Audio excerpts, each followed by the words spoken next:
Hello, and welcome to 3 Things You Need to Know This Week, our regular series designed to help you sift through the noise across financial media and understand what really matters for markets. To stay up to date with our latest market insights, subscribe to our YouTube channel or visit fisherinvestments.com. And with that, here are 3 things you need to know this week.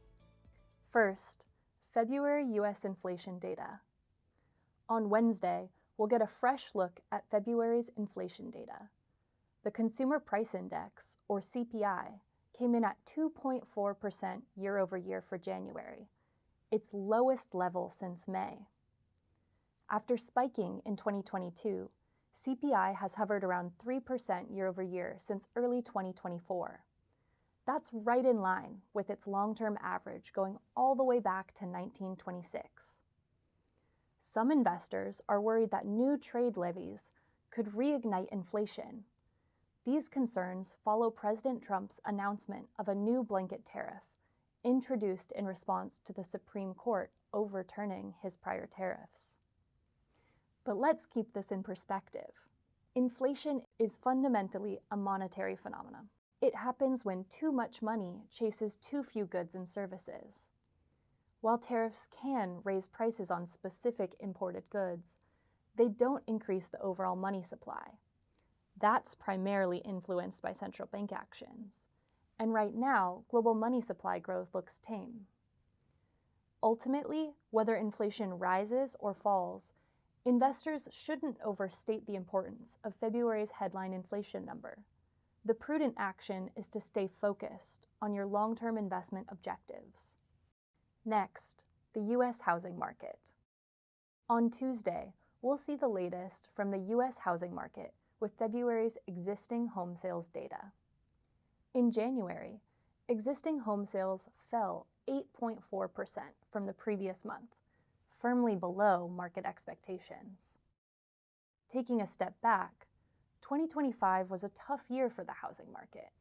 Annual existing home sales totaled just over 4 million, basically flat compared to 2024, which was the lowest level since 1995.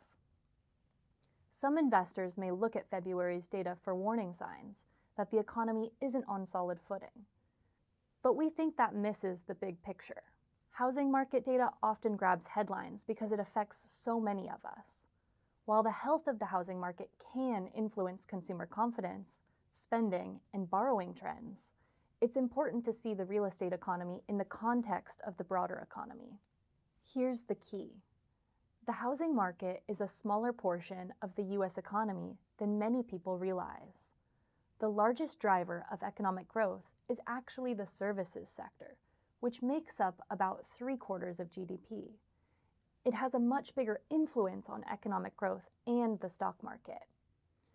So, while housing market headlines can be attention-grabbing, we believe the sector's influence on the overall economy is often overstated.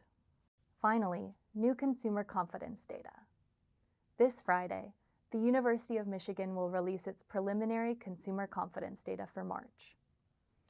February's preliminary reading came in at 57.3, but was later revised down to 56.6.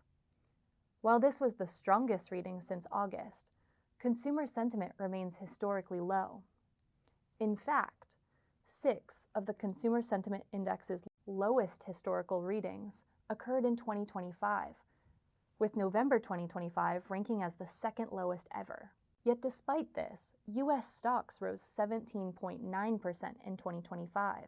As we often say, it's the gap between expectations and reality that matters most for stocks. Reality doesn't need to be perfect, it just needs to be better than expected. While many focus on low consumer confidence levels, economic reality continues to exceed outlooks. To us, this ongoing disconnect between downbeat consumer expectations and economic reality should continue to support this bull market. And that's it for this episode of 3 Things You Need to Know This Week.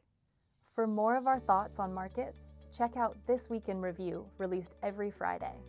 You can also visit fisherinvestments.com. Thanks for tuning in, and don't forget to hit like and subscribe.